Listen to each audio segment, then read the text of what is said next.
लहरों से डरकर नौका पार नहीं होती, लहरों से डरकर नौका पार नहीं होती, कोशिश करने वालों की कभी हार नहीं होती, कभी हार नहीं होती। सादर नमस्ते।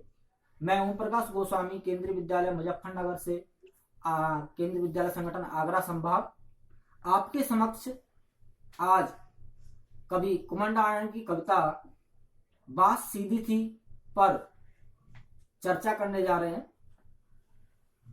कवि कुमार नारायण गद्य और पद्य साहित्य की दोनों ही विधाओं में इन्होंने अपनी प्रतिभा का परिचय दिया है और साहित्य के लिए अपने अप्रतिम योगदान के लिए कवि कुमार नारायण जाने पहचाने जाते हैं।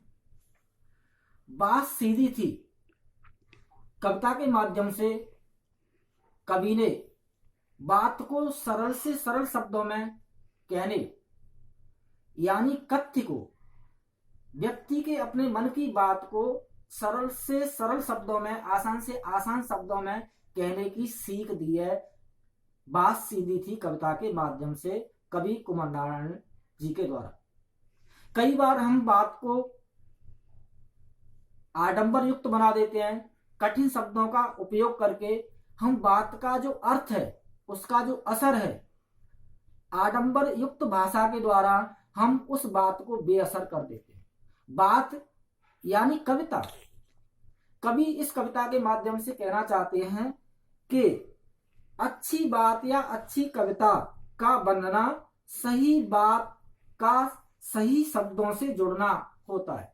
यदि कविता में जो कवि कहना चाहता है उस अपने कथ्य के लिए, कविता के लिए उपयुक्त और सरल शब्दों का प्रयोग करके पाठकों तक अपने भावों को संप्रेषित अच्छे से कर सकता है।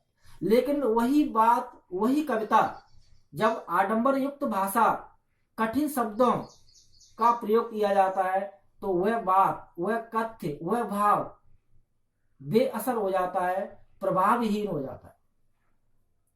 आपने सुना होगा कई बार कि ये क्या हुआ, बात का बतंगड़ बन गया। बात का बतंगड़ यानी बात का बेअसर होना, बात का प्रभावहीन होना। कई बार आप अपने पेरेंट्स को समझाने की कोशिश करते हैं, कोई बात कहना चाहते हैं लेकिन वो कहते हैं नहीं समझा नहीं मैं, क्या आखिर कहना क्या चाहते हो। अंत में सामने वाला कहता है कहना क्या चाहते हो। तो उसी जो हम कहना चाहते हैं उसके लिए आडंबर युक्त भाषा या कठिन शब्दों का प्रयोग न करके जैसी हमारी बात है, जैसे हमारे भाव हैं, विचार हैं, उनको उसी अनुपात में वैसे ही सरल शब्दों का प्रयोग करने की सीख कविता बात सीधी थी में की गई है कवि कुमार नारायण के द्वारा। तो चलिए चलते हैं कविता की ओर। बात सीधी थी पर एक बार भाषा के चक्कर में जरा टेढ़ी फंस गई। कवि कहते हैं कि बात बहुत सीधी थी लेकिन भाषा के चक्कर में उस बात को यानी कविता को जटिल कठिन शब्दों का प्रयोग करके वह बात क्या हो गई, टेढ़ी फंस गई। उसे पाने की कोशिश में भाषा को उल्टा पलटा, तोड़ा मरोड़ा, घुमाया फिराया कि बात या तो बने या फिर भाषा से बाहर आए। कवि बात को यानी कथ्य को यानी अपने हृदय की भावनाओं को कविता के माध्यम से पाठकों तक पहुंचाने के लिए शब्दों को का हेरफेर किया, नए नए शब्दों का प्रयोग किया, नए नए कठिन कठिन शब्दों का, जटिल शब्दों का प्रयोग किया और उन जटिल शब्दों के चक्कर में पड़ने के कारण बात और पेचीदा होती चली गई, कथ्य और कठिन होता चला गया।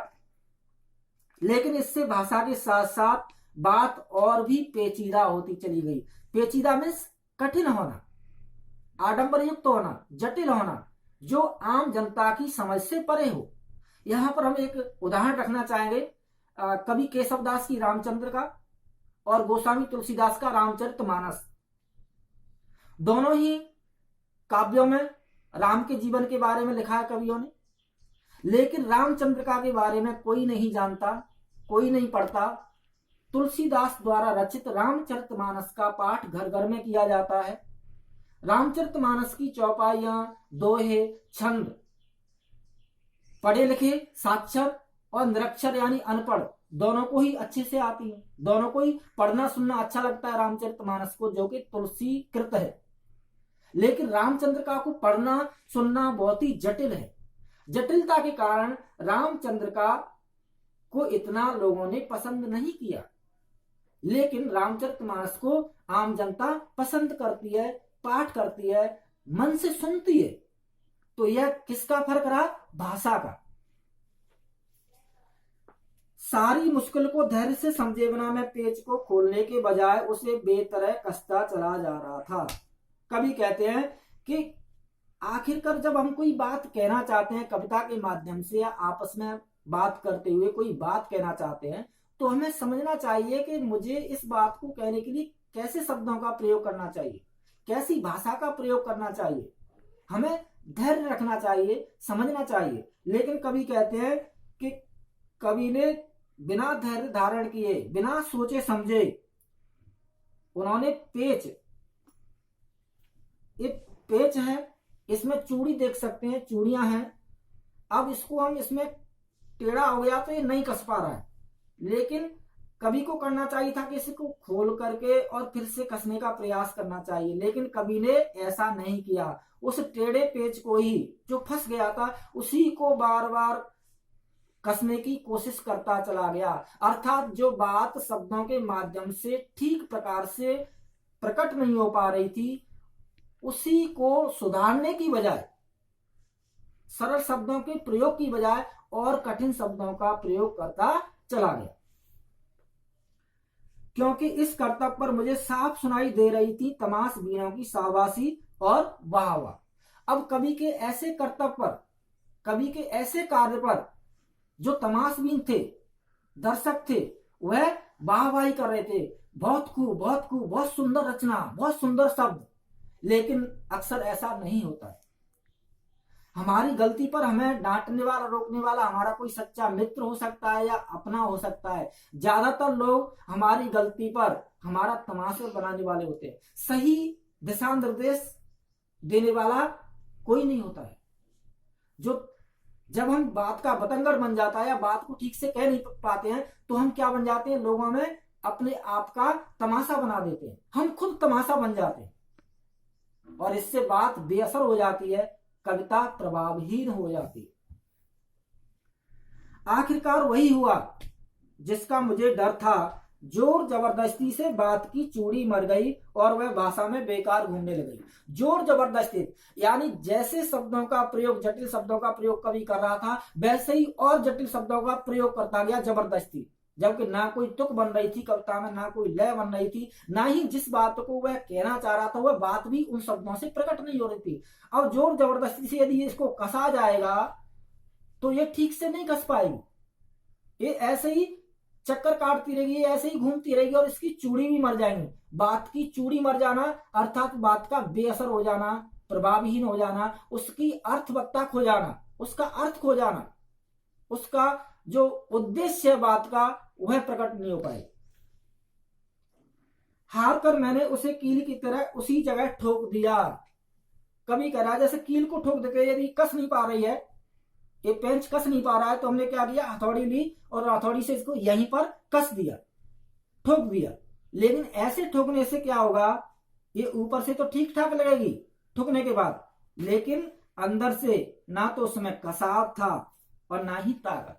जो कसाव, जो ताकत कसने पर आती ठीक से, वह ताकत, वह कसाव ठोकने पर नहीं रहता है। अर्थात बात के लिए सही शब्दों का प्रयोग करने की बजाय जटिल शब्दों से या बेतुके शब्दों से या अनुचित शब्दों से बात की अर्थवत्ता, बात का प्रभाव नहीं रह पाता है। बात बेअसर हो जाती है, कविता बेअसर हो जाती है, प्रभावहीन हो जाती है। वह ऊपर से ठीक ठाक लगेगी, कविता जैसी लगेगी, लेकिन उन जटिल शब्दों के कारण कविता की जो सौंदर्य है, कविता की जो आत्मा है, कविता का जो भाव है, वो पाठक तक नहीं पहुंच पाए।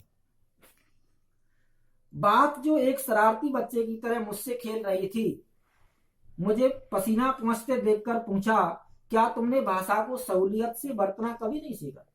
कभी कह रहा कि बात जो मेरे साथ एक बच्चे की तरह खेल रही थी, क्योंकि उस बात को कहने के लिए कवि को शब्द नहीं पकड़ में आ रहे थे और वो जटिल से जटिल शब्दों का प्रयोग करता जा रहा था। पसीना पहुंचते थे। अब पसीना जब आता है तो मेहनत करने पर, परिश्रम पर पसीना आता है, लेकिन कई बार पसीना हम मेहनत करते रहते हैं और जब परिणाम होता है शून्य। एक एग्जांपल देना चाहूंगा यहां पर मैं, सुपर 30 जो ऋतिक रोशन द्वारा अभिनीत मूवी है, उसमें चाय के स्टॉल पर एक बच्चा मैथ के सवाल कर रहा था, काफी देर से कर रहा था। ऋतिक रोशन की नजर पड़ती है और वो कहते हैं बच्चे क्या कर रहा है, मैथ के सवाल कर रहा है। हाँ, वो देखते हैं बच्चा करता जा रहा है, लेकिन उससे मैथ का सवाल नहीं हो पा रहा है। जब ऋतिक रोशन जो वहां पर सुपर 30 के डायरेक्टर आनंद कुमार का रोल कर रहे हैं, जब वो कहते हैं कि इसमें इस फॉर्मूले का यूज कीजिए, जब बच्चा ऋतिक रोशन यानी जो सुपर 30 में आनंद कुमार का रोल कर रहे हैं, वो उस बच्चे को फॉर्मूला बताते हैं और बच्चा उस फॉर्मूले से जब मैथ का सवाल करता है तो वो तुरंत हो जाता है, हल हो जाता है, उत्तर मिल जाता है।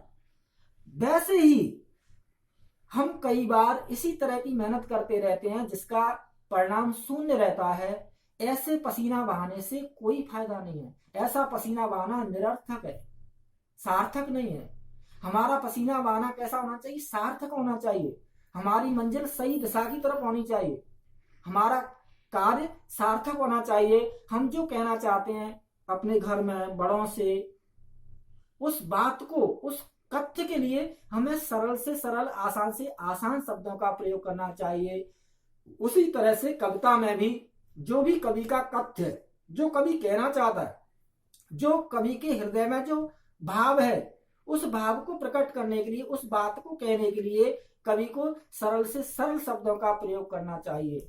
वरना क्या होता है, कविता का जो कथ्य है या कविता में जो बात कवि कहना चाहता है, पाठकों तक जिस भाव को, जिस बात को, जिस संदेश को पहुंचाना चाहता है, वह समुचित शब्दों के अभाव में, सरल भाषा के अभाव में वह कविता, वह बात बेअसर हो जाती है, प्रभावहीन हो जाती है, उसका कोई प्रभाव नहीं रहता। वो दिखने में तो ठीक ठाक लगती है, लेकिन उसकी जो अर्थवत्ता है, उसका जो रस है, उस कविता की जो आत्मा है, वह पाठक तक नहीं पहुंच पाती। बात सीधी थी, कविता के माध्यम से कवि ने यही संदेश दिया है कि हमें बात को कहने के लिए, बात यानी कविता, बात को यानी कविता कहने के लिए, लिखने के लिए सरल से सरल, आसान से आसान शब्दों का, सही शब्दों का प्रयोग करना चाहिए। यदि हम आपस में बात करते हुए सही शब्दों का, सही समय पर सही शब्दों का प्रयोग करते हैं तो हमारी बात बन जाती है। हम कई बार साक्षात्कार देने जाते हैं तो सब सफल नहीं होते हैं, कुछ चुनिंदा लोग ही सफल होते हैं साक्षात्कार में। क्यों? क्योंकि उनकी बात नहीं बन पाती, वो सही समय पर सही शब्दों का उपयोग नहीं कर पाते। बात सीधी थी, पर कविता के माध्यम से सही बात के लिए सही शब्दों का प्रयोग करने की सीख हमें इस कविता से मिलती है। धन्यवाद।